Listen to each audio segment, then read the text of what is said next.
Kalau wanita yang cari nafkah ketika dia ada halangan, ketika dia menstruasi emosional tidak bisa terkontrol, kemudian kalau dia lagi hamil gimana, apakah berhenti?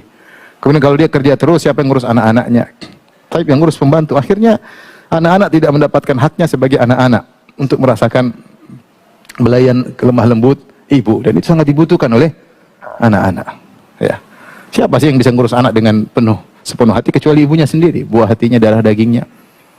Kalau perempuan suruh kerja, laki-laki di rumah ya. Tapi laki-laki tidak baper, gimana ngurus anak tidak baper dia. Coba kita laki-laki, meskipun mungkin badan kita lebih gede dari perempuan, kita nggak kuat gendong anak lama-lama. Ibu-ibu kuat nggak? Dalam kelemahannya dia kuat. Kenapa? Dia punya perasaan yang kuat untuk gendong anak-anak kita. Kita aduh nggak kuat, udah ngantuk tidur, anak dibiarin. Wanita nggak tidur-tidur, dia ngurusi anaknya dia, karena dia ada baper di situ. Ini nggak bisa digantikan posisinya oleh laki-laki. Ketika timbangan berubah, maka kemaslahatan akan juga berubah.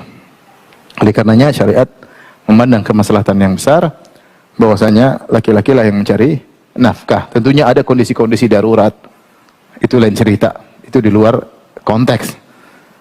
Suaminya misalnya sakit, dia harus kerja, itu lain cerita. Kita bicara secara umum. Adapun kondisi-kondisi tertentu bisa saja perempuan yang cari nafkah, terutama seperti di daerah kita ada suami sudah kerja. Saya dapati kasus yang saya pernah hadapi, dua-duanya datang suami istri, istrinya nangis luar biasa. Suaminya bukannya malas, dia udah kerja tapi penghasilan sedikit, kalau nggak salah cuma 2 juta, sementara kebutuhan lebih daripada itu. Istrinya harus sama kerja padahal dia tidak mau. Ini kondisi khusus ya, kondisi khusus. Tapi asalnya jika laki-laki mampu mencari kerja menutupi kebutuhan rumah tangga, maka istri di rumah saja, tidak perlu apa? Tidak perlu kerja, karena dia punya tugas yang berat di rumah untuk mengurusi anak-anaknya. Kalau suaminya pulang maka diservis. Gimana mau servis suami? Dia pulang udah capek. Mas loyo, saya juga loyo. Udah selesai tidur. Nggak ada servis. Nggak ada servis ya.